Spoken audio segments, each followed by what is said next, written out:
I spent 10 years building our family business to $50 million. At Dad's birthday party, my sister announced, "You're worthless. Time to step aside." Dad nodded in agreement. So I left quietly. But the next morning, when they arrived at work. "Hi, I'm Sarah Chen, and this is the story of how I learned that sometimes family can be your worst enemy, especially in business. For 10 years, I poured my heart and soul into our family's small tech company, transforming it from a struggling startup into a $15 million enterprise. But sometimes success breeds jealousy even among those who should be celebrating your achievements. I still remember the day everything started, when our family business was nothing more than a small computer repair shop in a strip mall. Dad had started it 20 years ago, and it was his pride and joy, even though it barely made enough to support our family. My sister Emma was always his favorite, the one who got straight A's and went to an elite business school. I was the quiet one, the one who stayed behind to help Dad while pursuing my computer science degree at a local college. "Sarah, you're wasting your potential here," Emma would say during her visits home from college. "You should aim higher." But I saw something in our little shop that others didn't: potential. While Emma was studying theoretical business models, I was learning real-world programming and spotting gaps in the market. During my final year of college, I developed our OneStone proprietary software, a simple but effective tool for small businesses to manage their inventory. It wasn't revolutionary, but it was user-friendly and affordable. Dad was skeptical at first, but when local businesses started buying licenses, his attitude changed. "Maybe you're onto something here, kiddo," he said, finally showing a glimmer of pride in my work. Those words meant everything to me then. If only I had known they were as temporary as morning dew. The business grew steadily under my guidance. I worked 14-hour days, 7 days a week. While Emma was climbing the corporate ladder at a prestigious consulting firm in New York, I was building something real. Our little repair shop transformed into a software development company, and our client base expanded from local businesses to national corporations. Mom watched it all with quiet concern. "Don't work too hard, Sarah," she'd say, bringing me dinner at the office. "You need a life outside of work too." But I was driven by a vision, and maybe deep down by a desire to prove myself to my family. 5 years into our transformation, we hit our first million in annual revenue. That's when Emma suddenly became interested in the family business again. She quit her job in New York and moved back home. "I think it's time I took my rightful place in the company," she announced at a family dinner. "With my business expertise, we could really take things to the next level." Dad beamed at her words. "That's wonderful, princess. We could use your professional touch around here." I sat there, fork suspended midair, trying to process what was happening. The company I had built from nearly nothing was being handed to my sister on a silver platter, but I swallowed my objections and tried to be a team player. Emma was appointed as co-CEO alongside me. Despite having no experience in our industry, Dad said it would be good for the company image to have someone with her credentials at the helm. I focused on product development and operations while she handled marketing and investor relations. The next 5 years were a study in contrast. While I continued developing new software solutions and maintaining client relationships, Emma focused on creating a glamorous image for herself as the face of the company.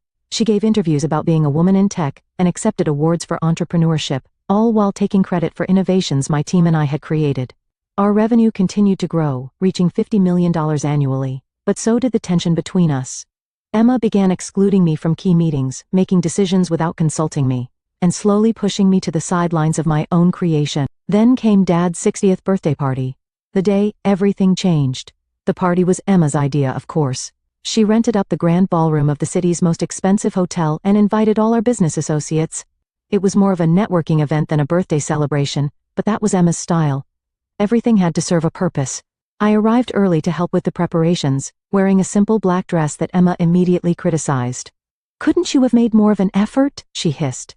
"These are important people coming tonight." I ignored her comment and focused on greeting guests as they arrived. The room filled quickly with business associates, clients, and family friends.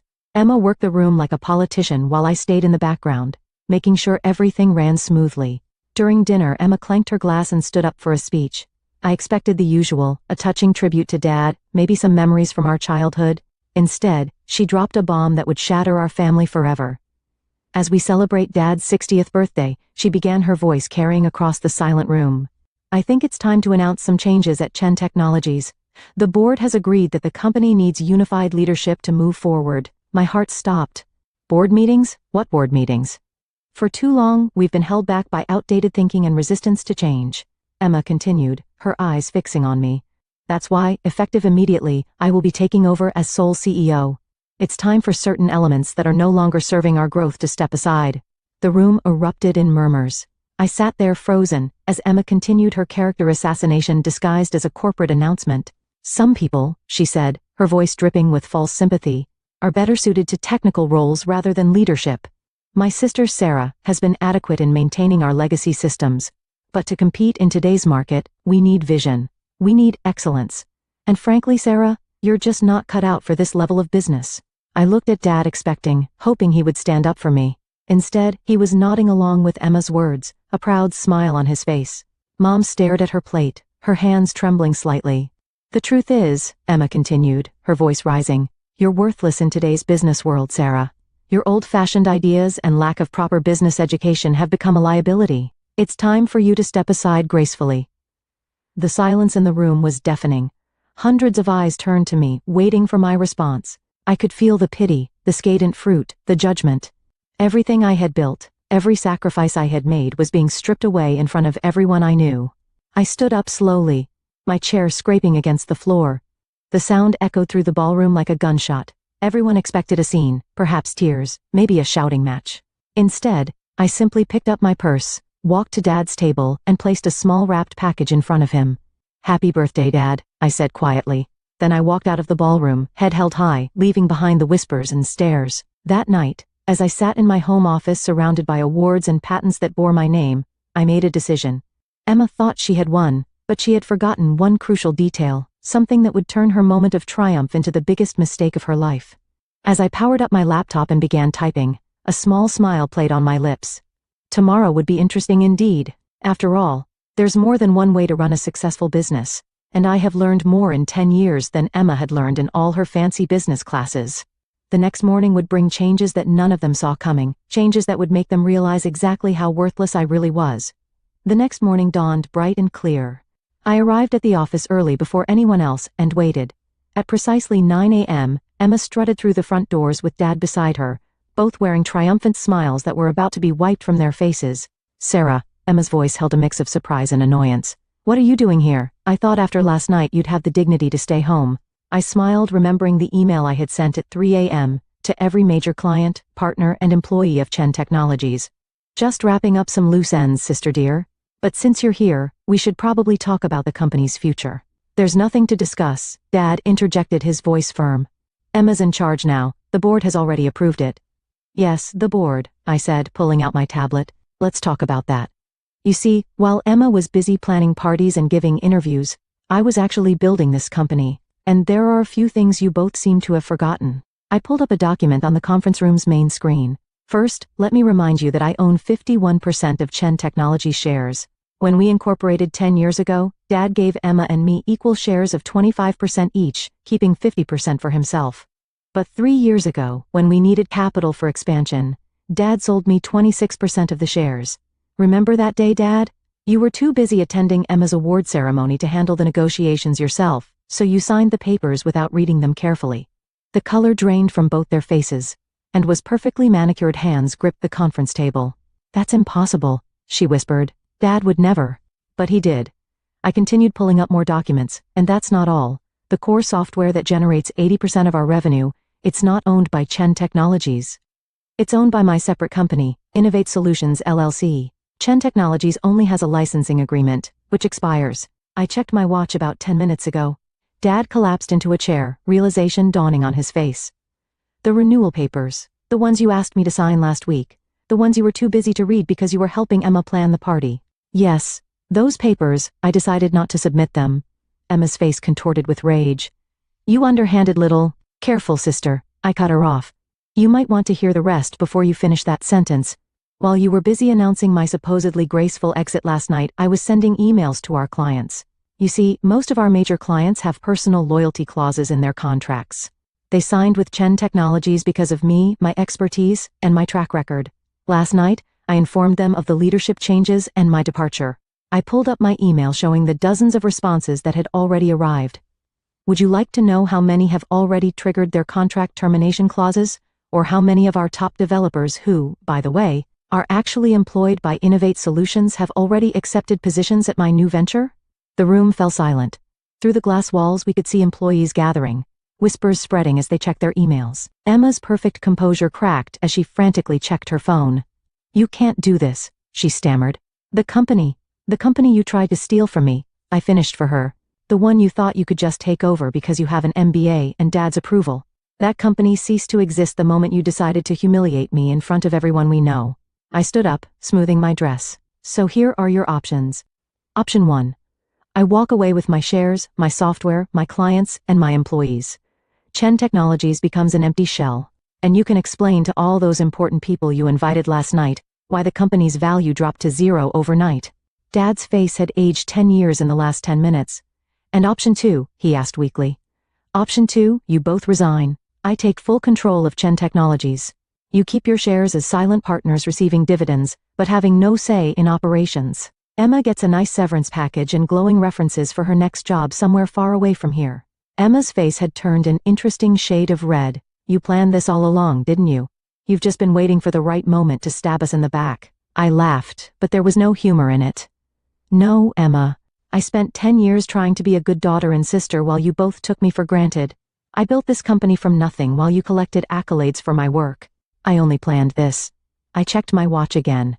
"About 12 hours ago, after you called me worthless in front of everyone we know, my phone buzzed another client termination notice. Time's running out, what's it going to be?"